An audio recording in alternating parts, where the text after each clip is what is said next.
السلام عليكم ورحمة الله. الحمد لله نحمدك يا من أرشدنا إلى طريق الإسلام، والصلاة والسلام على نبينا محمد صلى الله عليه وسلم وعلى آله وأصحابه ومن سار على نهجي واستنى بسنته إلى يوم الدين. أما بعد، أعوذ بالله من الشيطان الرجيم. بسم الله الرحمن الرحيم. ألم يكن نطفة من مني يمنى ثم كان علقة فخلق فسوى فجعل منه الزوجين الذكر والأنثى أليس ذلك بقادر على أن يحيي الموتى. ഏറ്റവും ആദരണീയരായ വിസ്ഡം കൂട്ടായ്മകളുടെ ഭാരവാഹികളെ, സാരഥികളെ, സമയബന്ധിതമായി ആരംഭിച്ച ഈ മഹാസമ്മേളനത്തിൻ്റെ ശ്രോതാക്കളായി ഇതിൻ്റെ ആരംഭം മുതൽ ആൾക്കൂട്ടത്തിൽ തനിച്ചായിരിക്കാൻ ഭാഗ്യം ലഭിച്ച് ഈ സമ്മേളനത്തെ ശ്രദ്ധിച്ചുകൊണ്ടിരിക്കുന്ന പ്രിയപ്പെട്ട ശ്രോതാക്കളെ, സഹോദരങ്ങളെ, സൂചിപ്പിക്കപ്പെട്ടതുപോലെ ഇവിടെ യുവത്വം കടമയാണ്, കലാപമല്ല എന്ന പ്രമേയത്തിൻ്റെ വിവിധ മേഖലകളിലൂടെ കടന്നു പോകുമ്പോൾ അതിൻ്റെ ഒരു അനുബന്ധമാണ് ഞാനിവിടെ പറയാൻ ആഗ്രഹിക്കുന്നത്.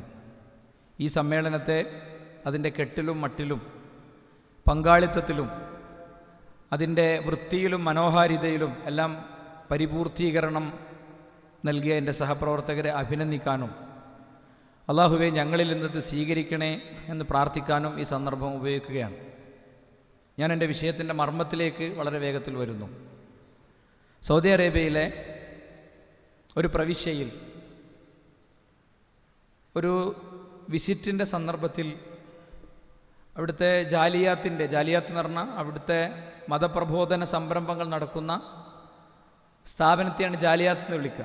അപ്പോൾ ജാലിയാത്തിൻ്റെ മുകളിൽ എൻ്റെ ക്ലാസ് നടക്കാനിരിക്കുകയാണ്. അപ്പോൾ നമ്മുടെ ഒരു സഹപ്രവർത്തകൻ റോട്ടിലിങ്ങനെ നിന്നിട്ട് മലയാളികളായ ആളുകളെങ്ങനെ നോക്കി അദ്ദേഹം ഇങ്ങനെ വിളിച്ചുകൊണ്ടിരിക്കുകയാണ്, നിങ്ങൾ കയറി, നിങ്ങൾ വരി, നിങ്ങൾ കയറി എന്ന് പറഞ്ഞിട്ട്. അപ്പോൾ നമ്മുടെ രാജ്യമല്ല, വേറൊരു രാജ്യമാണ്. അങ്ങനത്തെ ഒരു സ്ഥലത്ത് ഇത് കണ്ടപ്പോൾ ഞാൻ അദ്ദേഹത്തെ കൈ കൊടുത്ത് അദ്ദേഹത്തിന് വേണ്ടി പ്രാർത്ഥിച്ച് അദ്ദേഹത്തിൻ്റെയും നമ്മുടെ എല്ലാവരുടെയും വിശ്വാസം ഉറപ്പും കരുത്തുമുള്ളതാകട്ടെ എന്ന് പ്രാർത്ഥിച്ചു. അപ്പം അദ്ദേഹം പറഞ്ഞു, കുറേ വർഷങ്ങളായി അൽഹംദുലില്ലാഹ് ഞാൻ ചെയ്യുന്ന ഒരു കാര്യമാണത്. ഈ നൃത്തത്തിൽ നിന്ന് ഒരുപാട് കാര്യങ്ങൾ എനിക്ക് കിട്ടിയിട്ടുണ്ട്. എന്നിട്ട് അദ്ദേഹം പറഞ്ഞു, ഒരു ദിവസം ഇതേപോലെ ഞാനിങ്ങനെ നിന്ന് വിളിക്കുമ്പോൾ എന്നും എൻ്റെ വിളി അവഗണിച്ചു പോകുന്നൊരു ചെറുപ്പക്കാരൻ, അദ്ദേഹം എൻ്റെ അടുത്ത് കൂടെ പോയപ്പോൾ ഞാൻ പറഞ്ഞോടാ, എന്നും ഞാൻ നിന്നെ വിളിക്കാറുണ്ട്, നീ വരാറില്ല, ഇന്നെങ്കിലും നീ ഒന്ന് വാ. അപ്പം അയാളതിന് കൊടുത്ത ഉത്തരം, നിങ്ങളൊക്കെ നന്നായി നരച്ച് തുടങ്ങിയല്ലോ, നിങ്ങൾ എന്നെ നോക്ക്, ഞാനൊരൊറ്റ മുടി നരച്ചിട്ടില്ല, എനിക്കത് കുറച്ചൊക്കെ ഒന്ന് അടിച്ചു പൊളിക്കാനും കളിക്കാനൊക്കെ ഉള്ളൊരു സമയമാണ്. നമ്മളെന്തായാലും ഈ ഒരു പ്രവാസിയായി ജീവിക്കുമ്പോഴുള്ള കുറേ വിഷമങ്ങളും ബുദ്ധിമുട്ടുകളും പ്രയാസങ്ങളൊക്കെ അത് വേറെയുണ്ട്. അതൊക്കെ അതിജീവിക്കുന്നത് ഈ കൂട്ടുകൊണ്ടും കളി കൊണ്ടൊക്കെയാണ്. ക്ലാസ്സിനൊക്കെ വന്നിരുന്നാളൊരു പ്രശ്നം, പിന്നെ നമ്മൾ അതിനനുസരിച്ചൊക്കെ ജീവിക്കേണ്ടി വരും. അതുകൊണ്ട് ഞാനൊന്ന് കുറച്ച് കാലം അടിച്ചു പൊളിക്കട്ടെ എന്ന് പറഞ്ഞ് അയാൾ പോവുകയാണ്. കുറച്ച് കഴിഞ്ഞൊരു 10-20 മിനിറ്റ് കഴിഞ്ഞപ്പോൾ ഒരേ ദിശയിൽ വാഹനങ്ങളും ആംബുലൻസുകളും ഒക്കെ ഇങ്ങനെ പായണത് കണ്ട് ഇദ്ദേഹം ഓടിച്ചെന്നു. അപ്പം ഇതേ ചെറുപ്പക്കാരൻ ഒരു കാറിൻ്റെ സീറ്റിൻ്റെയും സ്റ്റിയറിങ്ങിൻ്റെയും നടുവിൽ ഇങ്ങനെ കത്തിക്കരിഞ്ഞിരിക്കണതാണ് അദ്ദേഹം കാണുന്നത്, കാറ് കത്തിയിട്ട്. അവസാനം സൗദി പോലീസിൻ്റെയും കൂടെ സഹായത്തോടെ മലയാളിയായ വ്യക്തിയെ തിരിച്ചറിഞ്ഞ് ഇദ്ദേഹം എന്ത് ചെയ്യുന്നു, ഇദ്ദേഹവും സഹപ്രവർത്തകരും ആ ചെറുപ്പക്കാരൻ അങ്ങോട്ട് പുറത്തേക്ക് എടുക്കുകയാണ്. ഇങ്ങനത്തെ ഒരു മനസ്സുള്ളവർ നമ്മുടെ സമൂഹത്തിലുണ്ട്. ഇതിപ്പോൾ അപ്പം പോയി കേൾക്കും പഠിക്കുകയൊക്കെ ചെയ്താൽ ഭയങ്കര പ്രശ്നമാണ്. പിന്നെ എനിക്ക് എൻ്റെ സ്വാതന്ത്ര്യങ്ങൾ നഷ്ടപ്പെടും. ഇങ്ങനെ ചിന്തിക്കുന്നൊരു വിഭാഗമുണ്ട്. ഇങ്ങനെ ചിന്തിച്ചിട്ടില്ലെങ്കിലും ഈ ചിന്തയുടെ പരിസരങ്ങളിൽ എവിടെയെങ്കിലും നമ്മളുണ്ടോ എന്ന് നമ്മൾ ആലോചിക്കുക. കുറച്ചും കൂടിയൊക്കെ സമയം എനിക്കുണ്ട്, കുറച്ചും കൂടിയൊക്കെ കഴിഞ്ഞിട്ട് ഞാൻ റെഡിയായാൽ മതി, കുറച്ചും കൂടിയൊക്കെ കാത്തിരുന്നതിൻ്റെ ശേഷം നോക്കാം, പിന്നീടാകാം, നാളെയാകാം എൻ്റെ ജീവിതത്തിൽ നിരന്തരം ഞാൻ തുടരുന്ന ആ തിന്മ വലിച്ചെറിയാൻ, അത് പറിച്ചെറിയാൻ, മറ്റൊരു ദിവസത്തേക്ക് ഡേറ്റ് മാറ്റിവെക്കാം എന്നൊക്കെ ചിന്തിക്കുന്നവർക്ക് ഏറെ ഗുണപാഠമുള്ളതാണ് കോഴിക്കോട് ജില്ലക്കാരനായ എൻ്റെ ആ ജ്യേഷ്ഠ സുഹൃത്ത്, ആ സഹോദരൻ പങ്കുവച്ച അനുഭവം. ഒരുപാട് ആമുഖങ്ങൾ ചുരുക്കാനാണ് യുവത്വം എന്ത് ചിന്തിക്കുന്നു, യുവത്വം എങ്ങനെ പ്രവർത്തിക്കുന്നു എന്നത് ബോധ്യപ്പെടുത്താനാണ് ഈ അനുഭവം കൊണ്ട് ഞാൻ തുടങ്ങിയത്.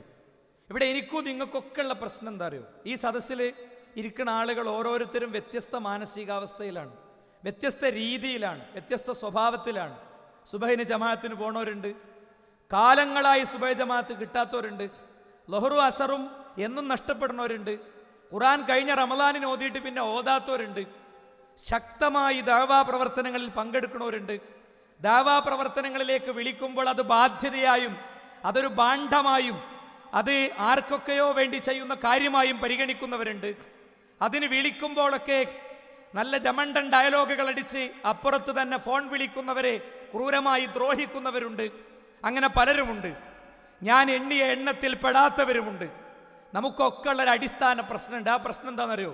ആ പ്രശ്നം സുഹൃത്തുക്കളെ, മനുഷ്യൻ അവനെ മറ ചെയ്യപ്പെട്ട പള്ളിയങ്കണങ്ങളിൽ നിന്നും, മനുഷ്യൻ അവൻ മറ ചെയ്യപ്പെട്ട സെമിത്തേരികളിൽ നിന്നും, മനുഷ്യനെ ചുട്ടുചാമ്പലാക്കി അവനെ ഒഴുക്കിക്കളഞ്ഞ പുണ്യതീർത്ഥങ്ങളെന്ന് വിളിക്കപ്പെടുന്ന ഇടങ്ങളിൽ നിന്നും മനുഷ്യൻ തിരിച്ചു വരുമെന്ന ബോധ്യത്തിൻ്റെ അഭാവമാണ് നമുക്കുള്ള പ്രശ്നം. ചോദിക്കുക നമ്മളോട്, ഞാൻ ഈ കുഴിമാടങ്ങൾക്കിടയിൽ നിന്ന് 5000 കോടി വർഷങ്ങൾക്കപ്പുറത്തുള്ള മനുഷ്യനും 10,000 കോടി വർഷങ്ങൾക്കപ്പുറത്തുള്ള മനുഷ്യനും ഒരു ദിവസം പുനർവിളിക്കപ്പെടും, തിരിച്ചു വിളിക്കപ്പെടും.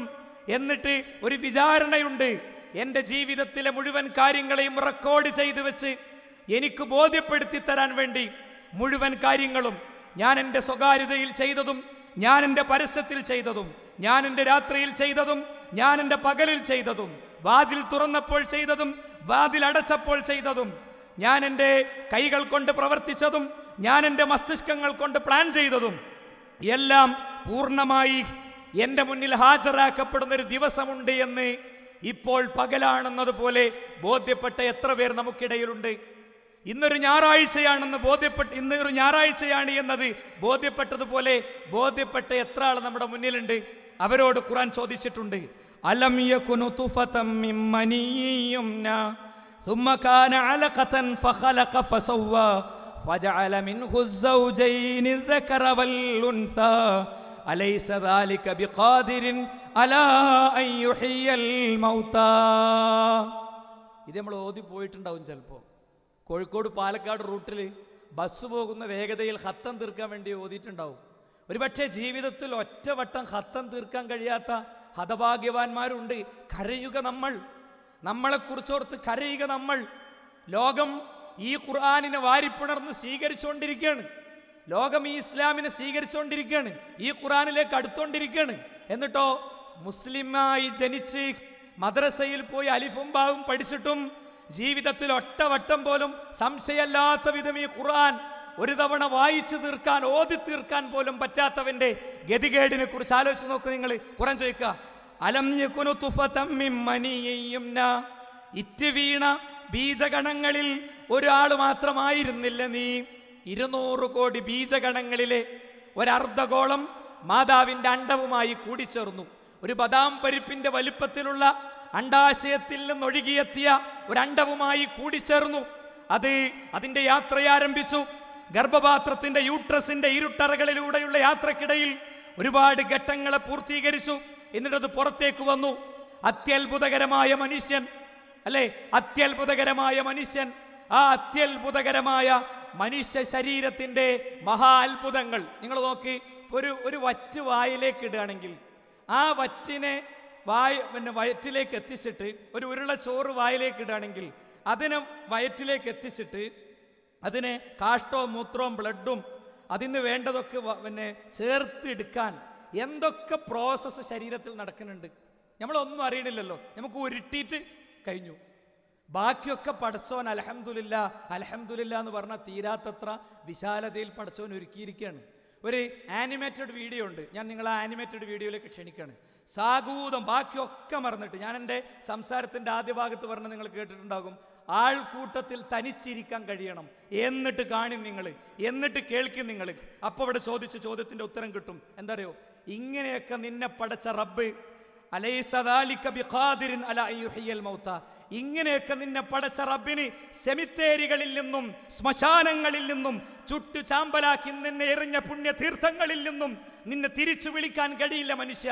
അലൈസ ദാലിക ബിഖാദിരിൻ, അവന് പറ്റില്ലേ നിന്നെ തിരിച്ചു വിളിക്കാൻ എന്ന ചോദ്യം ചുണ്ടിലിട്ടിട്ട് അത് തലയിൽ കറക്കിയിട്ട് ഞാൻ നിങ്ങളുടെ മുന്നിൽ കൊണ്ടുവരുന്ന ഈ വീഡിയോ ദൃശ്യത്തിലേക്ക് നിങ്ങൾ വരിക.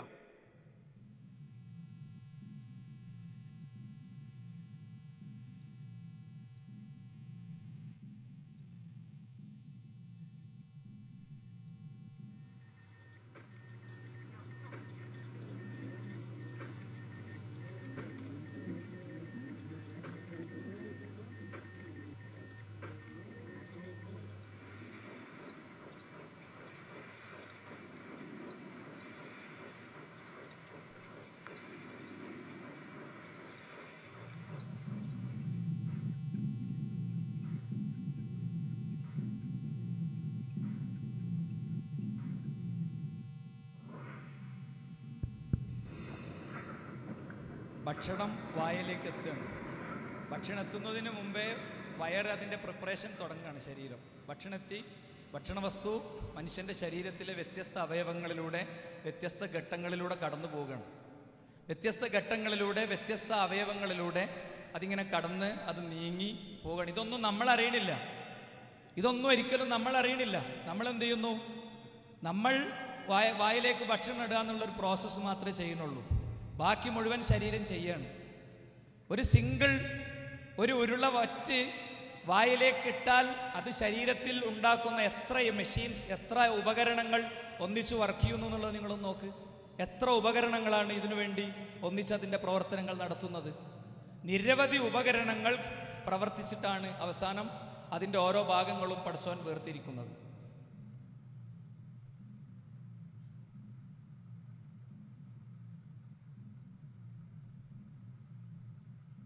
ആ കറങ്ങുന്നതും കറങ്ങാത്തതും ഇളകുന്നതും ഇളകാത്തതൊക്കെ മനുഷ്യൻ്റെ ശരീരത്തിൻ്റെ കറക്റ്റ് ഹ്യൂമൻ ബോഡിയുടെ കറക്റ്റ് സ്ട്രക്ചറാണ്, ഇൻറ്റേർണൽ സ്ട്രക്ചറാണ്, ആന്തരിക ഘടനയാണ് ശരിക്ക് ഈ വീഡിയോ ചിത്രീകരിക്കുന്നത്.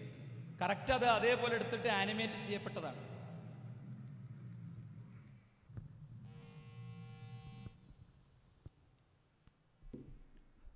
അപ്പോൾ സുഹൃത്തുക്കളെ, നിങ്ങൾ കണ്ടല്ലോ എത്ര ഉപകരണങ്ങളാണ് ഒന്നിച്ച് വർക്ക് ചെയ്യണത്. എങ്കിൽ ഇങ്ങനെ നമ്മളെ ആസൂത്രണം ചെയ്ത പടച്ചോന് നമ്മളെ മണ്ണിന്ന് തിരിച്ചു കൊണ്ടുവരാൻ പറ്റും. നമ്മളെ മണ്ണിൽ നിന്ന് തിരിച്ചു കൊണ്ടുവന്ന് വേണ്ടത് ചെയ്യാൻ പറ്റും. ഒറ്റ കാര്യം ഞാൻ പറയാം, ശരിക്ക് ബാക്കിയൊക്കെ വിടും. ഓക്സിജൻ കിട്ടണത്, ഹൃദയം വർക്ക് ചെയ്യണത് ഒക്കെ വിടും. നമ്മളെ ശരീരത്തിലെ മൂത്രം പുറത്തു പോകുന്ന സിസ്റ്റം മാത്രം ആലോചിച്ചാൽ ദൈവനിഷേധിക്കുള്ള ഉത്തരം അതിലുണ്ട്, ബഹുദൈവ വിശ്വാസികളുടെ ഉത്തരം അതിലുണ്ട്, ജാറത്തിൽ പോകണവനുള്ള ഉത്തരം അതിലുണ്ട്, മരണത്തിന് ശേഷം ജീവിതമല്ല എന്ന് പറയണനുള്ള ഉത്തരം അതിലുണ്ട്. എങ്ങനെ? 350 തവണ ബ്ലഡ് എന്ത് ചെയ്യുന്നു? കിഡ്നി വഴി ഇങ്ങനെ പാസ് ചെയ്യുന്നു, അരിപ്പിയിലിട്ട് അരിക്കുകയാണ് 350 തവണ. എന്നിട്ട് എന്ത് ചെയ്യുന്നറിയോ?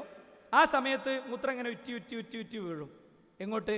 ഈ ഊരൻ്റെ ഉള്ളിൽ, എടുപ്പല്ലിൻ്റെ ഉള്ളിലുള്ളൊരു സഞ്ചിക്ക്, മൂത്രസഞ്ചി 1/2 ലിറ്റർ കൊള്ളുക.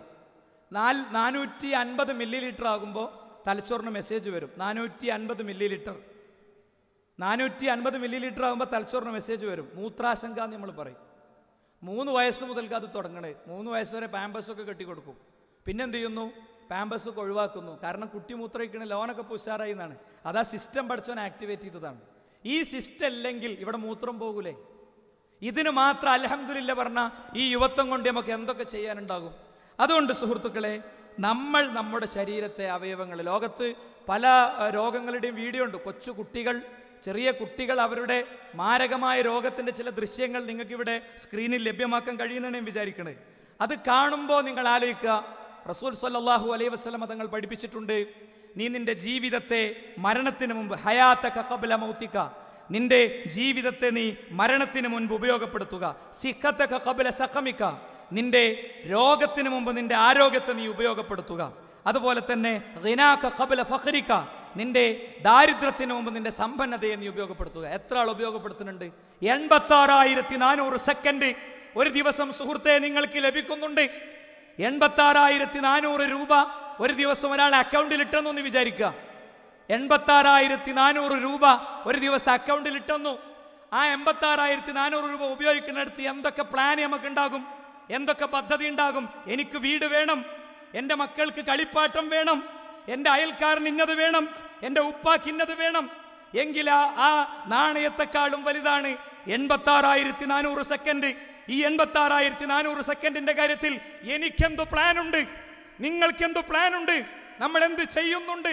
സുഹൃത്തുക്കളെ, സ്വന്തം ബെഡ്റൂം മുതൽക്ക്, മാതാപിതാക്കളുടെ കാര്യം മുതൽക്ക്, റബ്ബിനോടുള്ള ബാധ്യത മുതൽക്ക്, പ്രവാചകനോടുള്ള ബാധ്യത മുതൽക്ക്, അറ്റം കാണാത്ത ദൂരത്ത് ദാരിദ്ര്യത്തെ കണ്ടിരിക്കുന്ന ദരിദ്രൻ മുതൽക്ക്, അഗതി മുതൽക്ക്, യൗവനങ്ങൾ മുതൽക്ക്, ലഹരിബാധിതർ മുതൽക്ക്, ജീവിതത്തിന്റെ നാനാതുറകളിൽ വെളിച്ചം കിട്ടാതെ അലയുന്നവരുടെ കാര്യത്തിൽ എത്ര മിനിറ്റ് നമ്മൾ കൊടുക്കുന്നുണ്ട് എന്നത് ആലോചിക്കുക. ഫേസ്ബുക്കിന്റെയും വാട്സാപ്പിന്റെയും ട്വിറ്ററിന്റെയും ഇതുപോലത്തെ സോഷ്യൽ മീഡിയകളുടെ, സോഷ്യൽ നെറ്റ്വർക്കുകളുടെ, ഗെയിമുകളുടെ ഒക്കെ കാര്യത്തിൽ നമ്മൾ ചെലവാക്കുന്ന സമയം കൗണ്ട് ചെയ്ത് കിട്ടാൻ ആൻഡ്രോയിഡ് ആപ്ലിക്കേഷനുകളുണ്ട്. വേസ്റ്റായി പോവുകയാണ് നമ്മുടെ സമയം എന്നത് നമ്മൾ മറക്കാതിരിക്കുക സുഹൃത്തുക്കളെ. നമുക്ക് പലപ്പോഴും തടസ്സങ്ങളും പരിമിതികളുമാണ് പറയാനുള്ളത്, അല്ലേ?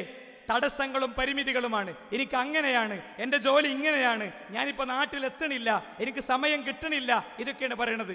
എങ്കിൽ ഏറ്റവും വലിയ തടസ്സം പറയേണ്ട 2 യുവാക്കളെ ഞാൻ പറയാം. ഒന്ന്, ആഫ്രിക്കയിലെ സിഡ്നിയിൽ നിന്ന് അലി ബനാത്തിനെ കുറിച്ച്. Ali Banath ഫ്രീക്കായിരുന്നു, totally ഫ്രീക്കായിരുന്നു.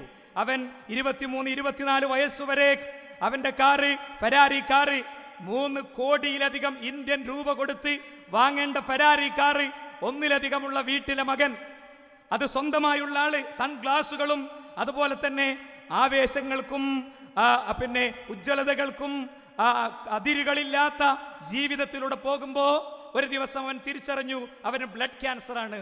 Blood cancer ആണെന്ന് തിരിച്ചറിഞ്ഞ സിഡ്നിയിൽ അവനെ ഉപദേശിക്കാൻ ആരും ഉണ്ടായിരുന്നില്ല, അവനെ തിരിച്ചു വിളിക്കാൻ ഇസ്ലാമിക പ്രബോധന സംരംഭങ്ങൾ ഉണ്ടായിരുന്നില്ല. ഹെയ്റ്റ് ഓൺ ഇസ്ലാം, ഇസ്ലാമിനെതിരുള്ള വെറുപ്പും ഇസ്ലാം ഫോബിയ, ഇസ്ലാം വിരോധവും ഒക്കെ നിലനിൽക്കുന്ന നാട്ടിൽ ഏതെങ്കിലും ടെറസുകളുടെ മുകളിലെ പള്ളികളിലേക്ക് അവൻ പോയിരുന്നുമില്ല. പക്ഷേ അവനൊരു നല്ല ഉപദേശകനെ കിട്ടി. ആ ഉപദേശകൻ അവനോട് പറഞ്ഞു, മരിക്കും മുമ്പ് നീ നിന്റെ ജീവിതം അടയാളപ്പെടുത്തണം. നിനക്ക് വേണ്ടി ആരും ഇവിടെ റോഡുകൾക്ക് പേരിടില്ല, നിനക്ക് വേണ്ടി ആരും ഇവിടെ ഒരു ബിൽഡിങ്ങിനും നിന്റെ പേരിടില്ല. ഒരു പുഴുവിനെ പോലെ ജനിച്ച് ജീവിച്ച് മരിക്കേണ്ടവനല്ല നീ. നിന്റെ വീട്ടിലെ വളർത്തുപട്ടിയും നീയും ഒരുപോലെ ആകേണ്ടവനല്ല. ജീവിതം അടയാളപ്പെടുത്തുക. 6 മാസമാണ് മെഡിക്കൽ സയൻസ് അലി ബനാത്തിന് സമയം പറഞ്ഞത്. ഈ 6 മാസങ്ങൾക്കിടയിൽ അവൻ ചെയ്യാൻ തീരുമാനിച്ചു. ആഫ്രിക്കയിൽ ഒരു ഗ്രാമം ദത്തെടുത്തു, ഫെറാറി കാറുകൾ ലേലത്തിന് വെച്ചു, അവന്റെ സൺഗ്ലാസുകൾ വിറ്റു, അവന്റെ ടീഷർട്ട് അടക്കം വിറ്റു, അവന്റെ ചെരുപ്പുകൾ വിറ്റു, അവന്റെ ഷൂകൾ വിറ്റു. അത് ആഫ്രിക്കയിലെ പട്ടിണി പാവങ്ങളുടെ കൈകളിലേക്ക് ഭക്ഷണ കിറ്റുകളായി കൊണ്ടുപോയി കൊടുത്തു. തീർന്നില്ല, അവനവിടെ സ്കൂളുകൾ ഉണ്ടാക്കി, അവനവിടെ മദ്രസകൾ പണിതു, അവനവിടെ 20 കിലോമീറ്റർ അപ്പുറത്ത് വെള്ളം കൊണ്ടുവരേണ്ടിടത്ത് നിന്ന് കുഴൽക്കിണറുകൾ ഉണ്ടാക്കി. അവന്റെ ദൗത്യം ലോകമറിഞ്ഞു. 6 മാസം മെഡിക്കൽ സയൻസ് പറഞ്ഞ അവധി 3 വർഷത്തേക്ക് പടച്ചോ നീട്ടിക്കൊടുത്തു. ആ നീട്ടിക്കൊടുക്കുന്നതിനിടയ്ക്ക് അലിയുടെ പേരിൽ ഫൗണ്ടേഷൻ ഉണ്ടായി. അലി അവസാനം അവൻ നടത്തുന്ന അവൻ്റെ ഒരു വിടവാങ്ങൽ വീഡിയോ ഉണ്ട്. നിങ്ങൾക്ക് ആ ദൃശ്യം പിന്നെ ഇവിടെ സ്ക്രീനിൽ വന്നിട്ടുണ്ടോ എന്ന് എനിക്കറിയില്ല, ദൃശ്യം എനിക്ക് വ്യക്തമല്ല. അതുകൊണ്ട് എങ്കിൽ അവൻ ലോകത്തോട് പറഞ്ഞു, ഞാനേ പോകുന്നുള്ളൂ. ആഫ്രിക്കയിലെ പാവങ്ങൾ പോകുന്നില്ല, പട്ടിണി പാവങ്ങൾ പോകുന്നില്ല, അവരുടെ അനാഥ ജന്മങ്ങൾ പോകുന്നില്ല. അലി പോയാലും അവിടേക്ക് നിങ്ങൾ അന്നമെത്തിക്കണമെന്ന് പറഞ്ഞു. സുഹൃത്തുക്കളെ, ജീവിതത്തിൽ ദുരന്തങ്ങൾ വരുമ്പോൾ മാത്രമല്ല ആലോചിക്കേണ്ടത്. അങ്ങനെ വീട്ടിൽ എല്ലാം തകർന്ന് തളർന്ന് കസേരയിലിരിക്കുമ്പോൾ ഉപയോഗിക്കാനുള്ളതല്ല ഈ യുവത്വം. ഇത് ഇടവഴികളിലേക്ക് കയറി ചെന്ന് മദ്യപാനിയെ തിരിച്ചു വിളിക്കാനുള്ളതാണ്. ഇത് ഇസ്ലാമോഫോബിയ കയറിയ മനസ്സുകളെ വിമോചിപ്പിക്കാനുള്ളതാണ്. ഇത് രാജ്യത്തെ ജനാധിപത്യ സിസ്റ്റത്തെ വീണ്ടെടുക്കാനുള്ളതാണ്. ഇത് ഫാസിസത്തിനെതിരിൽ ഉപയോഗിക്കാനുള്ളതാണ്. ഇത് വിധവകൾക്ക് വേണ്ടി ചെയ്യാനുള്ളതാണ്. നോക്കൂ, നിങ്ങൾ സിഡ്നിയിലേക്ക് പോണ്ട, മലപ്പുറം ജില്ലയിലെ ഈ അടുത്ത പ്രദേശങ്ങളിലെ ഒരു ചെറുപ്പക്കാരൻ്റെ അവൻ കിടക്കുന്ന ചിത്രം നിങ്ങൾക്ക് സ്ക്രീനിൽ കാണാം. എന്താ അവന്റെ അവസ്ഥ? എന്താ? 14-ാം വയസ്സിൽ അവൻ എന്ത് ചെയ്തെന്നറിയോ? 14-ാം വയസ്സിൽ ബൈക്കിൽ നിന്ന് വീണിട്ട് 98% ഡിസേബിലിറ്റി ഉണ്ടായി അവന്. അവന്റെ ശരീരം തളർന്നു. അങ്ങനെ ഫിസിയോതെറാപ്പിക്ക് വേണ്ടി കോഴിക്കോട് മെഡിക്കൽ കോളേജിൽ കിടക്കുമ്പോഴാണ് തൊട്ടടുത്ത് കിടക്കുന്ന ചെറുപ്പക്കാരനെ ശ്രദ്ധിക്കുന്നത്. അയാളെ അമ്മയെ ഡോക്ടർ ചീത്ത പറയുന്നു. 80 വയസ്സായ അമ്മ മാത്രമാണ് പരിരക്ഷിക്കാനും നോക്കാനും ഒക്കെ ഉള്ളത്. അവൻ അൽഹംദുലില്ലാ പറഞ്ഞു, എന്നെ നോക്കാൻ ഒരുപാട് ആളുണ്ട്, അവർക്കാരുമില്ല, എൻ്റെ പടച്ചോൻ എന്നെ കൈവിട്ടിട്ടില്ല. ഡോക്ടർ ദേഷ്യം പിടിക്കണുണ്ടപ്പോൾ ഡോക്ടർ പറയുന്ന വാചകം കേട്ടപ്പോൾ അവൻ്റെ ഉമ്മ പോയിട്ട് ചോദിച്ചു, എന്തേ? എൻ്റെ മോനെ ക്യാൻറ്റീനിൽ പോയി മുട്ടയും പാലും വാങ്ങിക്കൊണ്ടുവന്ന് കൊടുക്കാത്തതിനാണ് ദേഷ്യം പിടിക്കുന്നത്. എന്നാൽ നിങ്ങൾക്ക് എന്നോട് പറഞ്ഞൂടെ, മോളെ മുട്ടയും പാലും കിട്ടണമെങ്കിൽ 1 രൂപ മുട്ടക്കും 1 രൂപ പാലിനും കൊടുക്കണം. ഞാൻ എവിടെ നിന്ന് കൊടുക്കും? എൻ്റെ അടുത്തില്ല എന്നാണ്. ഇത് കേൾക്കുമ്പോഴാണ് 98% ശരീരത്തിന് 100 കഴിവുണ്ടെങ്കിൽ 98 കഴിവും ക്ലോസ് ചെയ്യപ്പെട്ട ശരീരത്തിൻ്റെ ഉള്ളിലേക്ക് തളരാത്ത 100% ഏബിളായ അവൻ്റെ മനസ്സ് സംസാരിക്കുന്നത്. പിന്നെ അവൻ്റെ സുഹൃത്തുക്കൾക്ക് അവൻ വാചകങ്ങൾ പറഞ്ഞു കൊടുക്കും. അവർ ഫേസ്ബുക്കിൽ കുറിച്ചിടും, ഇന്ന നാട്ടിലെ ഇന്നൊരു കുട്ടിയുണ്ട്, വീൽ ചെയർ വേണം, സ്ട്രെച്ചർ വേണം, ഇന്ന രോഗിക്ക് മരുന്ന് വേണം, ഇന്നയാൾക്ക് ഇന്ന വിധവക്ക് വീട് വേണം. ഗ്രീൻ പാലിയേറ്റീവ് എന്ന മൂവ്മെന്റ് അവൻ നയിച്ചു. കണ്ണുണ്ട്, കാലുണ്ട്, കൈയുണ്ട്, ശരീരമുണ്ട്, സമയമുണ്ട്, എല്ലാമുണ്ട്. നമ്മൾ എന്ത് ചെയ്തു? നമുക്ക് എന്ത് ചെയ്യാൻ പറ്റുന്നുണ്ട്? ശാഖയിലെ മീറ്റിങ്ങിന് വിളിച്ചാൽ മടിയാണ് നമുക്ക് പോകാൻ. മണ്ഡലത്തിലേക്ക് 2 മീറ്റിങ്ങിന് ആവർത്തിച്ച് വിളിച്ചാൽ പ്രതിഷേധമാണ് നമുക്ക്. മീറ്റിംഗ് ഒരു 10 മിനിറ്റ് നീണ്ടാൽ അതിലേറെ വലിയ കാര്യമാണ്. അധ്യക്ഷ സ്ഥാനത്തിരിക്കുന്ന വ്യക്തി അയാളെന്താ ശമ്പളം വാങ്ങുന്ന സംഘടനയുടെ പെയ്ഡ് സ്റ്റാഫാണെന്നാണ്. പെയ്ഡ് സ്റ്റാഫിനെ വെച്ച് ഭാരവാഹിത്വം നയിക്കാത്ത കേരളത്തിലെ ഏക സംഘടന വിസ്ഡം ഇസ്ലാമിക് ഓർഗനൈസേഷനും അതിൻ്റെ അനുബന്ധ കൂട്ടായ്മകളും മാത്രമാണ്. പറിച്ചെടുക്കുകയാണ് നമ്മുടെ സമയം, എന്നിട്ട് നിക്ഷേപിക്കുകയാണ്. ഇൻവെസ്റ്റ്മെന്റ് ആണ്, ഒരു ഗ്ലോബൽ ഇൻവെസ്റ്റ്മെന്റ്. പണ്ടാണെങ്കിൽ ഗ്ലോബൽ ഇൻവെസ്റ്റ്മെന്റ് പറ്റിയില്ലായിരുന്നു. പണ്ട് എടത്തനാട്ടുകരയിലെ ഒരു ശാഖയാണെങ്കിൽ അവിടെ മാത്രമേ കൊടുക്കാൻ പറ്റുള്ളായിരുന്നു. ഇന്ന് എടത്തനാട്ടുകരയിലെ ശാഖയിൽ നല്ല രീതിയിൽ വൃത്തിയായി സംഘടിപ്പിക്കപ്പെട്ട ഒരു പരിപാടിക്ക് ഒരു ഫോൺ സ്ക്രീൻ അങ്ങോട്ട് തിരിച്ചു വെച്ചു കൊടുത്താൽ ലോകത്താർക്കും കാണാം. ഒരു ഗ്ലോബൽ ഇൻവെസ്റ്റ്മെന്റ് ആണ് നമ്മുടെ സമയത്തെ, നമ്മുടെ സാഹചര്യത്തെ നമ്മൾ നിർവഹിച്ചുകൊണ്ടിരിക്കുന്നത്. അതുകൊണ്ട് സുഹൃത്തുക്കളെ, നമുക്ക് തിരിച്ചറിവ് കിട്ടി മുന്നോട്ട് പോകാൻ പറ്റണം. തിരിച്ചറിവ് കിട്ടുമ്പോൾ നമുക്ക് നന്നായി പോകാൻ പറ്റും. നോക്ക് നിങ്ങൾ, അസ്ഹാബുൽ ഖറിയയെ കുറിച്ച് നമുക്കറിയാം. അസ്ഹാബുൽ ഖറിയ സൂറത്ത് യാസീനിൽ പറയുന്ന വിഭാഗം, അവരിൽ 3 പ്രവാചകന്മാരെ തല്ലി കൊല്ലുന്നത് കണ്ടിട്ട് ഒരാൾ ഓടി വന്ന് അദ്ദേഹത്തിന് കാവൽ നിൽക്കാനും അവരെ മോചിപ്പിക്കാനും ശ്രമിക്കുകയാണ്. അവസാനം ആ ചെറുപ്പക്കാരനെയും കൊന്നു കഴിഞ്ഞ് അദ്ദേഹത്തിന് സ്വർഗം കിട്ടിയപ്പോൾ അദ്ദേഹം പറയാണ്, യാ ലൈത ഖൗമി യഅലമൂൻ, ഞാൻ വഴിതെറ്റിയവനാണെന്ന് വിചാരിച്ച് എൻ്റെ ജനത എന്നെ കൊന്നു. അവര് ഇതൊക്കെ അറിഞ്ഞിരുന്നെങ്കിൽ അവരും ഹിദായത്തിലേക്ക് വരുമായിരുന്നു. തന്നെ തല്ലിക്കൊന്ന ജനതയോട് അവർ കാണിച്ച ആ ഒരു മനസ്സുണ്ടല്ലോ, ആ മനസ്സ് നമുക്ക് ഡെവലപ്പ് ചെയ്യാൻ പറ്റണം. വ്യത്യസ്തമായി ചിന്തിക്കാൻ നമുക്ക് സാധിക്കണം. സമൂഹത്തിൻ്റെ ഒഴുക്കിനനുസരിച്ച് ചിന്തിക്കല്ല.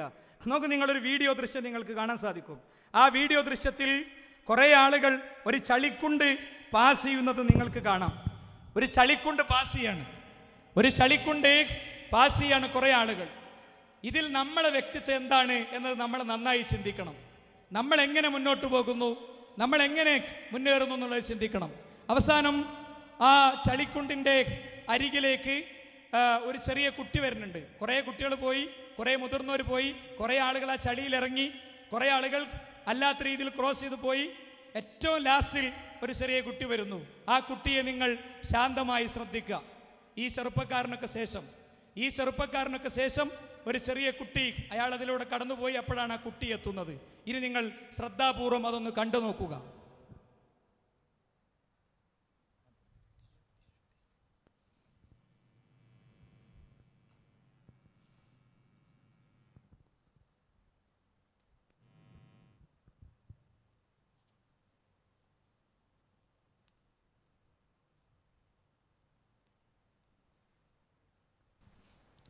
നോക്കൂ നിങ്ങൾ, അവൻ ആത്യന്തിക പരിഹാരം ഉണ്ടാക്കിയത്.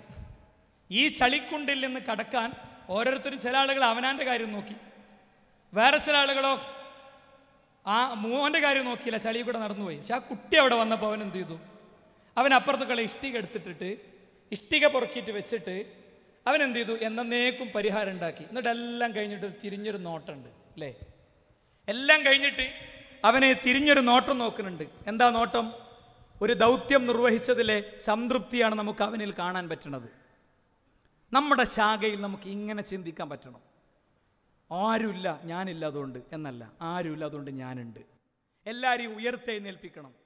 ഫതൂബാ ലിമൻ ജഅലഹു അല്ലാഹു മിഫ്താഹൽ ഖൈർ.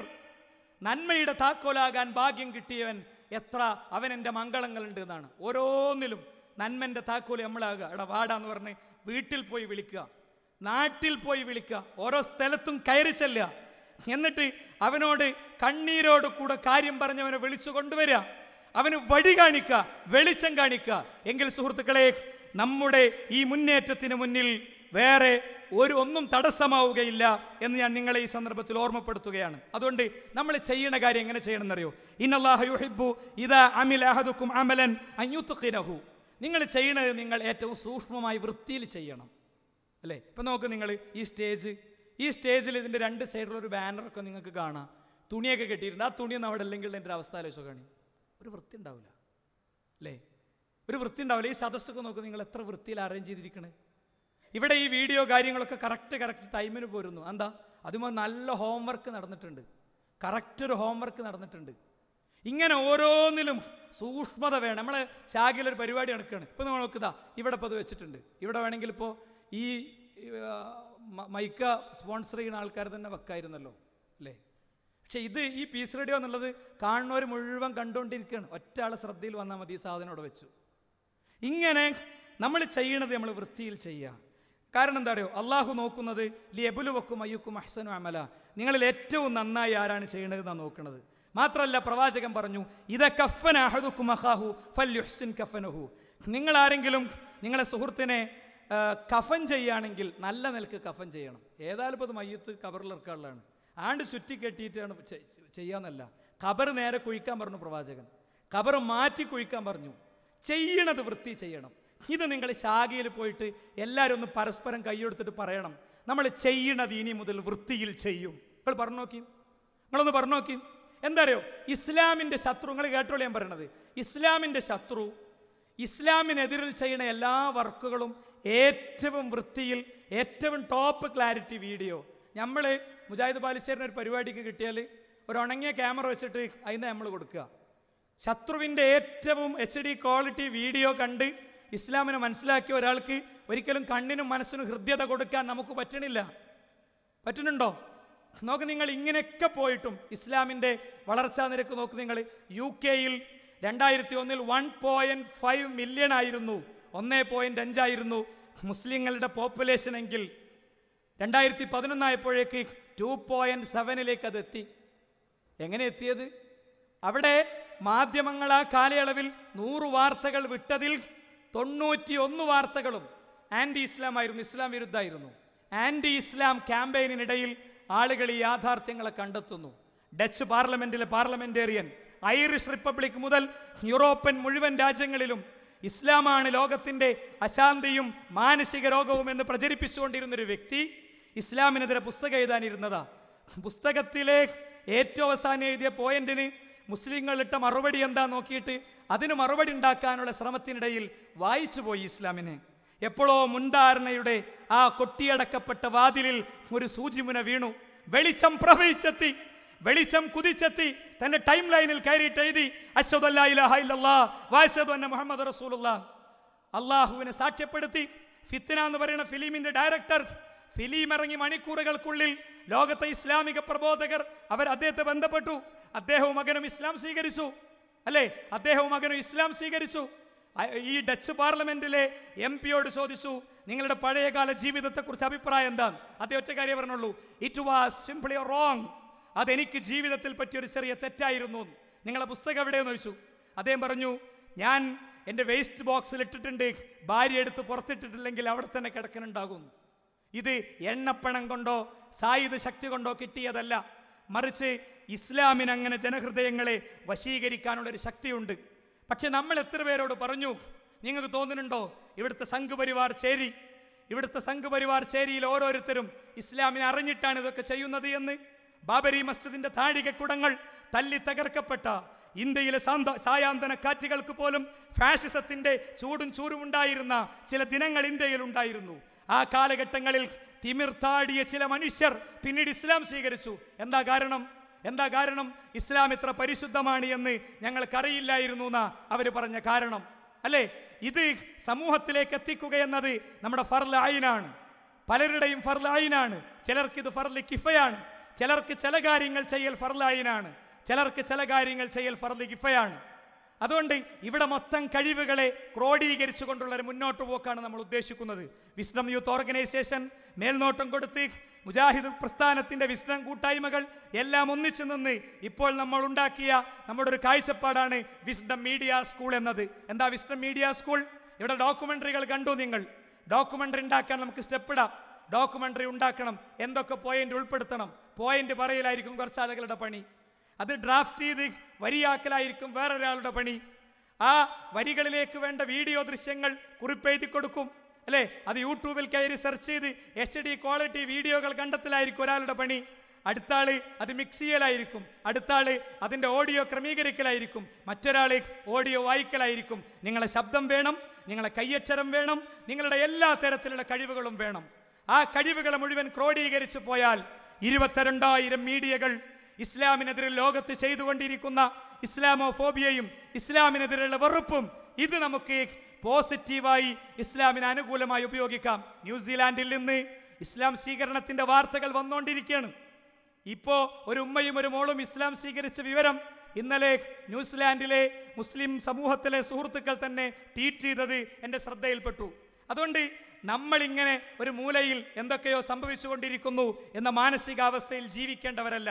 ജീവിക്കുന്ന നാടിനോട് 1000 തവണ കൂറുപാലിച്ച് ഈ മണ്ണിൽ ചവിട്ടാൻ അവകാശമുണ്ടെന്നും ഇവിടെ ഇറ്റുവീണ രക്തത്തുള്ളികളിൽ ബ്രിട്ടീഷുകാരന്റെ ബൂട്ട്സിന്റെ താഴെ കടന്ന് അമർന്ന ജീവിതങ്ങളിൽ മുസ്ലിമിൻ്റെതുണ്ടായിരുന്നു, ഞങ്ങളുടെ ധീര നേതാക്കളുടേതുണ്ടായിരുന്നു എന്ന് ഉറച്ചു വിശ്വസിച്ചുകൊണ്ട് ശക്തമായി മുന്നോട്ട് പോകാൻ നമുക്ക് പറ്റണം.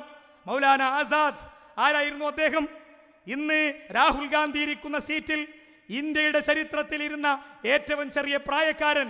രാത്രിയിൽ ഖുർആൻ പരിഭാഷ, പകലിൽ ധീരമായ സമരം, മതപ്രബോധനം, പഠനം എല്ലാം സമന്വയിപ്പിച്ചുകൊണ്ടുപോയ ധീരനായ മനുഷ്യൻ. കുത്തബ് മീനാറിന്റെ മുകളിൽ നിന്ന് ഒരു മലക്ക് വിളിച്ചു പറഞ്ഞു എന്ന് വിചാരിക്കുക. എന്താ?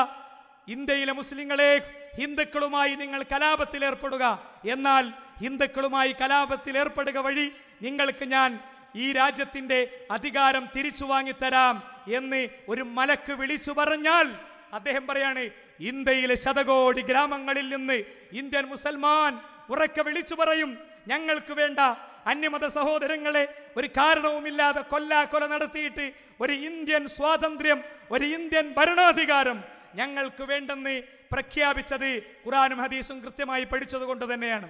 അതുകൊണ്ട് നമ്മുടെ ശേഷികളെ, നമ്മുടെ കഴിവുകളെ പ്രൊഡക്റ്റീവായി ഉപയോഗിക്കാൻ നമുക്ക് പറ്റണം. ഡോക്ടർ സാക്കിറിന്റെ വലിയൊരു 1000കണക്കിന് ആളുകൾ പങ്കെടുത്ത ഒരു പരിപാടിക്കിടയിൽ നിന്നുള്ളൊരു വീഡിയോ ദൃശ്യത്തിലേക്ക് ഞാൻ പോവുകയാണ്. ഒരാൾ ഇസ്ലാം സ്വീകരിക്കുന്നുണ്ട്. ഇസ്ലാം സ്വീകരിക്കുന്ന ആൾക്ക് ഇസ്ലാം എത്തിച്ചെടുത്തത് ആരാ? ഡോക്ടർ സാക്കിർ അല്ല.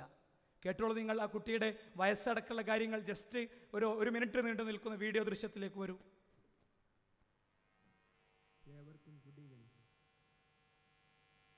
ഞാൻ മധ്യ ആഫ്രിക്കൻ രാജ്യമായ കാമറൂണിൽ നിന്നുള്ള സെക്യൂരിറ്റി ഗാർഡാണ്.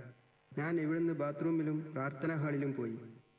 ഞാൻ ബാത്റൂമിലേക്ക് പോകുമ്പോൾ ഈ കുട്ടി എൻ്റെ അടുത്ത് വന്ന് എന്നോട് സംസാരിക്കണമെന്ന് പറഞ്ഞു. ഞാൻ മുസ്ലിം ആവുന്നതാണ് നല്ലതെന്ന് അവൻ എന്നെ ബോധ്യപ്പെടുത്തി. മുസ്ലിം ആവുക എന്നത് എനിക്ക് എങ്ങനെയാണ് നല്ല കാര്യമാവുക എന്ന് ഞാൻ അവനോട് ചോദിച്ചു.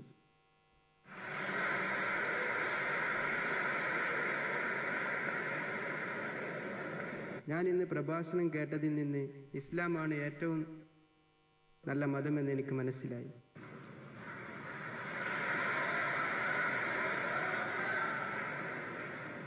അതുകൊണ്ട് എനിക്ക് മുസ്ലിം ആവണം. മാഷാ അല്ലാഹ്. സഹോദരനോട് ഇളം പ്രായക്കാരനായ മുസ്ലിം ചോദിച്ചത് മാഷാ അല്ലാഹ് പ്രായമൊരു തടസ്സമല്ല എന്നതിന് ഉദാഹരണമാണ്. എനിക്കറിയാം 50% ആളുകളും അമുസ്ലിങ്ങളോട് സംസാരിച്ചിട്ടില്ല. ഈ കുട്ടി 6 or 7 വയസ്സുള്ള 12 വയസ്സുള്ള ഒരു കുട്ടി എവിടെന്നാ പറയണറിയോ? സമ്മേളനത്തിന് വന്ന ഒരാള് ടോയ്ലറ്റിൻ്റെ അടുത്ത് നിൽക്കുമ്പോഴേ ഇയാളൊരു മുസ്ലിം അല്ല എന്ന് മനസ്സിലായപ്പോൾ നിങ്ങൾക്ക് ഇസ്ലാം സ്വീകരിക്കലാണ് നല്ലത്. ഇംഗ്ലീഷിലുള്ള ഹിന്ദിയിലൊക്കെ ഉള്ള വീഡിയോ ആണ്. അതിന് മലയാളം ഡബ്ബിങ് കൊടുത്തതാണ്, ഓഡിയോ ഡബ്ബിങ് കൊടുത്തതാണ്. ദൈവത്തിൽ നമുക്ക് ആവശ്യമുള്ള കാര്യമാണ്. നിങ്ങളെ ശബ്ദം ആവശ്യമുണ്ട്, ഡബ്ബിങ്ങിൽ നിങ്ങളെ കപ്പാസിറ്റി ആവശ്യമുണ്ട്. പോസ്റ്റർ ഒട്ടിക്കലും എഴുതലും മാത്രമൊന്നുമല്ല ദൈവത്ത്, അത് ഒന്നാമത്തെ ദൈവത്ത്. അത് അടിസ്ഥാനപരമായി നിലനിൽക്കേണ്ട ദഅവത്ത്. പുതിയ കാലത്തിനനുസരിച്ച് കാര്യങ്ങൾ വരണം. നോക്കൂ നിങ്ങൾ, ഇവിടെ ടോയ്ലറ്റിൽ നിന്ന് സംസാരിക്കണം. ടോയ്ലറ്റിൽ ഇങ്ങനെ ക്യൂ നിൽക്കണതിൻ്റെ ഇടയ്ക്കൊരു ചെറിയ കുട്ടി, ഡോക്ടർ സാക്കിർ പറഞ്ഞിട്ടല്ല അയാൾക്ക് ഇസ്ലാം കിട്ടിയത്, പിന്നെ ഈ കുട്ടി പറഞ്ഞിട്ടാ. നമ്മൾ എത്ര ആളോട് സംസാരിച്ചിട്ടുണ്ട്? സ്വന്തം ബാപ്പാനോട് സംസാരിക്കാത്തവരല്ലേ സുഹൃത്തുക്കളെ? സ്വന്തം അമ്മായിനോടും ഇളയമാനോടും സംസാരിക്കാത്തവരില്ലേ? എന്നും കാണുന്ന കളിക്കൂട്ടുകാരോട് പറയാത്തവരില്ലേ? തൻ്റെ സ്റ്റാഫ് റൂമിലെ സഹപ്രവർത്തകരോട് പറയാത്തവരില്ലേ? പറയാൻ എനിക്ക് കഴിയില്ല എന്നാണ് നമ്മൾ പറയണത്. ഡോക്ടർ സാക്കിർ എന്നെ ചോദിക്കുന്നുണ്ട് ഒരു ഡോക്ടറോട്. ഡോക്ടർ വന്നിട്ട് പറഞ്ഞു, ഞാൻ നല്ലൊരു സർജനാണ്, പക്ഷേ എനിക്ക് ദഅവത്ത് നടത്താൻ അറിയില്ല. അപ്പം അദ്ദേഹം തിരിച്ചു ചോദിച്ചു, 5 കൊല്ലം പഠിച്ചിട്ടാണ് നിങ്ങൾ ഡോക്ടറായത്, നിങ്ങൾ എത്ര കൊല്ലം പഠിച്ചു ദഅവത്ത് നടത്താൻ? നിങ്ങൾ എത്ര കൊല്ലം പഠിച്ചു? ഈ സമ്മേളനം പ്രഖ്യാപിക്കുകയാണ് ഒരു പദ്ധതി. വിസ്ഡം യൂത്ത് ഓർഗനൈസേഷൻ 500 നമ്മൾ നടത്തുന്നുണ്ടല്ലോ, 500 പോലെ നിങ്ങളെ സമയത്തിൽ നിന്ന്, നിങ്ങളെ വീട്ടിലിരുന്ന്, നിങ്ങളെ യാത്രയിലിരുന്ന് ദഅവാ രംഗത്ത് ഉപയോഗിക്കാവുന്ന ടൂൾസും ടിപ്സും ഒക്കെ കൈമാറുന്ന ഒരു ഓൺലൈൻ കോഴ്സ് ഇൻഷാ അല്ലാഹ് നമുക്ക് തൊട്ടടുത്ത സന്ദർഭങ്ങളിൽ നമ്മൾ ആരംഭിക്കാനിരിക്കുകയാണ്. ഇതതിൻ്റെ ആദ്യത്തെ അറിയിപ്പായിട്ട് കാണുക. അമുസ്ലിം സുഹൃത്തുക്കളോട് പറയാൻ, രോഗികളോട് പറയാൻ, മദ്യപാനികളെ മോചിപ്പിക്കാൻ, ഇസ്ലാമോഫോബിക്കായ കമ്മ്യൂണിറ്റിയോട് സംസാരിക്കാൻ എന്തൊക്കെ ടിപ്സ് ഉപയോഗിക്കാൻ പറ്റും, എന്തൊക്കെ വൈജ്ഞാനിക വിഷയങ്ങൾ നമുക്ക് ഏറ്റെടുക്കാൻ പറ്റും എന്ന് ചിന്തിക്കാവുന്ന ഒരു സംരംഭത്തെക്കുറിച്ച് നമ്മൾ ആലോചിച്ചിരിക്കുകയാണ്. വിസ്ഡം യൂത്ത് ഓർഗനൈസേഷൻ അത് നടപ്പിലാക്കാനിരിക്കുകയാണ്. ഞാൻ എൻ്റെ സംസാരത്തിൻ്റെ അവസാനത്തിലേക്ക് പോകുന്നു. ഡോക്ടർ സാക്കിർ അദ്ദേഹത്തിൻ്റെ വേദിയിൽ പറഞ്ഞിട്ടുണ്ട് ഈ ഉത്തരത്തിൻ്റെ മറുപടിയായി. ഞാൻ അഹമ്മദ് ദിദാത്ത് എന്ന് പറയുന്ന പാവം മനുഷ്യനെ കയറിയിട്ട് ഇങ്ങനെ ഡിബേറ്റൊക്കെ നടത്തണാണുമ്പോൾ ഞാനിങ്ങനെ ഒരു MBBS ഒരു സൈഡിൽ ഇങ്ങനെ നോക്കി നിൽക്കും, കൊതിച്ചു നിൽക്കും, എനിക്കും പറ്റിയെങ്കിലെന്ന്. പക്ഷേ ഞാനൊന്ന് എൻ്റെ പേര് പറയാൻ കഴിയാത്ത അവസ്ഥയിലായിരുന്നു. സാക്കിർ എന്ന് പറയേണ്ട അവസ്ഥയിലായിരുന്നു. എൻ്റെ നാവിന് ശക്തി ഉണ്ടായിരുന്നില്ല. പക്ഷേ ഇപ്പോൾ ഞാൻ ലോകത്തോട് സംസാരിക്കുന്നു. എൻ്റെ ഭാര്യൻ്റെ അടുത്ത് എത്തുമ്പോൾ ചിലപ്പോൾ ഞാൻ പഴയ പോലെ തന്നെ ആകും. വീട്ടുകാര്യങ്ങളിൽ ചിലപ്പോൾ പഴയ വിക്കലൊക്കെ വരും, പക്ഷേ സ്റ്റേജിൽ എനിക്ക് വരൂല എന്നാണ്. ഒരുങ്ങിക്കോളൂ സുഹൃത്തുക്കളെ. നമ്മൾ സംസാരിക്കാൻ റെഡിയാണെങ്കിൽ നമുക്ക് സിസ്റ്റം ഉണ്ട്, സൗഹൃദാസ്തുണ്ട്, ഡോർ ടു ഡോർ ഉണ്ട്, ഒക്കെ ഉണ്ട്. പഠിക്കാൻ വിസ്ഡം സ്കൂളുണ്ട്, ഓൺലൈൻ പ്രൊജക്റ്റ് ഉണ്ട്, ഒക്കെ നമുക്കുണ്ട്. ഖുറാൻ പഠിക്കാൻ 500 ഉണ്ട്, QHLS ഉണ്ട്. നമുക്ക് സാമൂഹിക ക്ഷേമ പ്രവർത്തനത്തിൽ ഇടപെടണോ, സ്നേഹസ്പർശം പദ്ധതിയുണ്ട്, വീട് നിർമ്മാണമുണ്ട്. നിങ്ങൾ മണ്ഡല യോഗം കൂടുക, ഒരു വിധവയ്ക്ക് വേണ്ടി വീട് നിർമ്മിക്കാൻ തീരുമാനിക്കുക, ബജറ്റ് ഇടുക. കമ്പി ആരെടുത്തുനിന്ന് കിട്ടും, സിമെന്റ് ആരെടുത്തുനിന്ന് കിട്ടും നോക്കുക. ഗൾഫിലെ സുഹൃത്തുക്കളുടെ അടുത്ത് നിന്ന് എത്ര പൈസ കിട്ടും, നമ്മൾ ഓരോരുത്തരും എത്ര എടുക്കും. ആ വീടിന്റെ താക്കോൽ ദാനത്തിന്റെ അന്ന് ഫ്ലാഷ് ക്യാമറകൾ ഉണ്ടാവില്ല, പക്ഷേ ആകാശത്തെ റബ്ബിന്റെ സന്നിധാനത്തിൽ നിങ്ങളുടെ പേര് വരും. ആരാരുമില്ലാത്ത ജീവിതത്തിലേക്ക് ഒരു റൂമും വീടും ഉണ്ടാക്കി തന്ന ഈ കുട്ടികൾക്ക് റബ്ബേ തൗഫീഖ് കൊടുക്കുന്ന ആ വിധവ നമുക്ക് വേണ്ടി ആത്മാർത്ഥമായി പ്രാർത്ഥിക്കും. ആ അനാഥ ബാലൻ നമുക്ക് വേണ്ടി പ്രാർത്ഥിക്കും. ലഹരി ബാധിതരായ ആളുകളുണ്ട്. നമ്മുടെ സുഹൃത്തുക്കൾ മലപ്പുറം ജില്ലയിലെ ഒരു പ്രദേശത്ത് ഒരു വാപ്പാനോട് സംസാരിച്ചപ്പോൾ പറഞ്ഞു, എൻ്റെ മോനെ വീട്ടിൽ നിന്ന് ബൈക്കോ കാറോ എടുത്ത് പോകുമ്പോൾ ഞാൻ ആഗ്രഹിച്ചിട്ടുണ്ട്, പ്രാർത്ഥിച്ചിട്ടുണ്ട്, പഠിച്ചോനെ വൈകുന്നേരം ഒരു ആംബുലൻസ് വരണേ. എന്താ, മരിച്ചിട്ട് മയ്യത്ത് കൊണ്ടുവരണേ, ലഹരിൻ്റെ പ്രശ്നം. അവരാ ചെറുപ്പക്കാരനെ വിളിച്ചു, നമുക്കൊന്ന് ന്യൂ ഹോപ്പിലേക്ക് പോകാം. അവൻ വന്നില്ല. കയ്യും കാലും കെട്ടിയിട്ട് കാറ് കണക്കയറ്റി കൊണ്ടേറ്റിട്ടു. അൽഹംദുലില്ലാ, ചെറുപ്പക്കാരൻ നന്നായി. അള്ളാഹു അദ്ദേഹത്തിന് അത് നിലനിർത്താനുള്ള തൗഫീഖ് കൊടുക്കുമാറാകട്ടെ. റമളാൻ മാസം വരികയാണ്. ഇതിന്റെ തുടർച്ച എന്താ? യുവപഥങ്ങളിലേക്കാണ് നമ്മൾ പോണത്. അഹ്ലൻ റമളാൻ, നാളെ തന്നെ മീറ്റിംഗ് കൂടി തീരുമാനിക്കുക. ഏതെങ്കിലും ടെക്സ്റ്റൈൽസിന്റെ പരസ്യത്തിൽ നിന്നാകരുത് സുഹൃത്തുക്കളെ നമുക്ക് ഇത്തരം വിവരങ്ങൾ കിട്ടുന്നത്. റമളാൻ വരികയാണെന്നുള്ളത് ഒരു ദിവസം മുമ്പല്ല നമ്മൾ അറിയേണ്ടത്. അതിൻ്റെ കർമ്മശാസ്ത്രമൊക്കെ പഠിപ്പിക്കപ്പെടണം. 2, യുവപഥങ്ങൾ ചാർട്ട് ചെയ്യപ്പെടണം. എന്നിട്ട് ചെറുപ്പക്കാരെ പോയി കാണണം, അല്ലേ? ചെറുപ്പക്കാരെ പോയി കാണണം, ചെറുപ്പക്കാരോട് സംസാരിക്കണം, അവരെ വിളിക്കണം, മുതിർന്നവരെ കൂടെ കൂട്ടിയിട്ട് പോകണം, കുട്ടികളെ കൂടെ കൂട്ടണം. ആ രീതിയിൽ വളരെ ശക്തമായി മുന്നോട്ട് പോകാൻ ഈ സന്ദർഭങ്ങളിൽ നമുക്ക് സാധിക്കണമെന്ന് ഞാൻ നിങ്ങളെ പ്രത്യേകം ഓർമ്മപ്പെടുത്തുകയാണ്. 500 ഖുർആൻ പഠന പദ്ധതി പീസ് റേഡിയോ എന്ന നമ്മുടെ സംവിധാനം വഴി വിസ്ഡം യൂത്ത് ഓർഗനൈസേഷൻ നടപ്പിലാക്കുന്ന പദ്ധതിയാണ്. അതിൻ്റെ 1ാമത്തെ മൊഡ്യൂൾ കഴിഞ്ഞിരിക്കുകയാണ്. മുഴുവൻ സൂറത്തുകളും ഇപ്പോൾ കോഴ്സസ് എന്ന ഓപ്ഷനിൽ മെറ്റീരിയൽസിൻ്റെ ഭാഗത്ത് നിങ്ങൾക്ക് കിട്ടും. അവിടെ നിന്ന് നിങ്ങൾക്ക് സിമ്പിളായിട്ട് കിട്ടും. എങ്കിൽ അവിടെ പോയി നിങ്ങളത് കേൾക്കുക, പരീക്ഷ എഴുതുക, 2ാം മൊഡ്യൂളിന് രജിസ്റ്റർ ചെയ്യുക. ഏറ്റവും മിനിമം ഞാൻ 10 ആളെ രജിസ്റ്റർ ചെയ്യുമെന്ന് ഓരോരുത്തരും തീരുമാനിക്കുക. സഹോദരങ്ങളെ, അവസാനിപ്പിക്കുന്നു ഞാൻ. ഈ ദഅവത്ത് ഇവിടെ നിലനിൽക്കണമെങ്കിൽ നമ്മൾ മനസ്സിലാക്കുക, ഈ രാജ്യം സുരക്ഷിതമായി പോകണം. 33% വോട്ട് കൊടുത്ത് ഇപ്പോൾ ഭരിക്കുന്നവർ അധികാരത്തിൽ എത്തിച്ചവരുണ്ട്. ആ 33% വോട്ട് കൊടുത്തവർ അവർക്കിനി കൊടുക്കുമോ? അഖ്ലാഖിനെ പട്ടിക കൊണ്ട് തല്ലിക്കൊന്ന ആ പ്രവൃത്തിയെ ഈ 33% അംഗീകരിക്കുമോ? വെമുലമാർക്ക് മരണക്കുരുക്കൊരുക്കിയ പ്രവൃത്തി ഈ 33% അംഗീകരിക്കുമോ? അന്ന് വോട്ട് ചെയ്ത ആ മനുഷ്യർ, നജീബിന്റെ ഉമ്മ ചോദിക്കുന്നു, മേരാ ബച്ചാ കിധർ ഹേ, എന്റെ കുട്ടി എവിടെയെന്ന്. നജീബിനെ എവിടെയോ തല്ലിക്കൊന്ന് കുഴിച്ചിട്ടു. ആ പ്രവൃത്തിയെ ഈ 33% അംഗീകരിക്കുമോ? നമ്മുടെ സാമ്പത്തിക ഘടന തകർത്തവരെ ഈ 33% അംഗീകരിക്കുമോ? ശംഭുലാലിന്റെ പച്ചമാംസം കത്തിക്കുന്ന വീഡിയോ കണ്ടിട്ടുണ്ട് നമ്മൾ. ആ കത്തിക്കുന്ന പ്രവൃത്തിയെ അന്ന് EVM-ന്റെ മുന്നിൽ, ഇലക്ട്രോണിക് വോട്ടിംഗ് മെഷീനിന്റെ മുമ്പിൽ വന്ന് വോട്ട് ചെയ്ത 33% മനുഷ്യർ അംഗീകരിക്കുമോ? സുഹൃത്തുക്കളെ, നമ്മുടെ പ്രതീകങ്ങളെയും നമ്മുടെ പൈതൃകങ്ങളെയും തല്ലിത്തകർക്കുന്ന ഈ പ്രവണതയെ ഈ 33% അംഗീകരിക്കുമോ? അംഗീകരിക്കില്ലെന്ന് ഉറപ്പിച്ചു പറയണം. പക്ഷേ അതിന് അവരിലേക്ക് മെസ്സേജ് എത്തണം. നമ്മുടെ ബംഗാളികളായ സുഹൃത്തുക്കളോട്, മറ്റു ദേശത്തുള്ള ആളുകളോട് സംസാരിക്കണം. അവരവരുടെ നാടുകളിലേക്ക് നമ്മുടെ ടിക്കറ്റിൽ പറഞ്ഞയക്കണം. എന്നിട്ട് 2 സീറ്റിലേക്കും അതിൻ്റെ മുമ്പ് 0-ലേക്കും, 2 സീറ്റിൽ നിന്ന് കാലവും 0-ൽ നിന്ന് കാലവുമുണ്ട്. ഇലക്ട്രോണിക് വോട്ടിംഗ് മെഷീനുകളിൽ നിന്ന് ബീപ് ശബ്ദങ്ങൾ ഉയരുന്ന ഈ മെയ് മാസങ്ങളിൽ നമുക്കവരെ തിരിച്ചയക്കണം. മാതൃകാപരമായ ശിക്ഷ രാജ്യം അവർക്ക് കൊടുക്കണം. അതിന് വിസ്ഡം യൂത്ത് ഓർഗനൈസേഷനും അതിൻ്റെ അനുബന്ധ കൂട്ടായ്മകളും അതിൻ്റെ മാതൃഘടകവുമൊക്കെ പ്രതിജ്ഞാബദ്ധമാണ് എന്നുറക്കെ പ്രഖ്യാപിച്ചുകൊണ്ട് ഞാൻ എൻ്റെ വാക്കുകൾക്ക് വിരാമം കുറിക്കുന്നു. വാഖിറു ദഅ്വാന അനിൽ ഹംദുലില്ലാഹി റബ്ബിൽ ആലമീൻ. അസ്സലാമു അലൈക്കും വറഹ്മത്തുള്ളാഹി വബറകാതുഹു.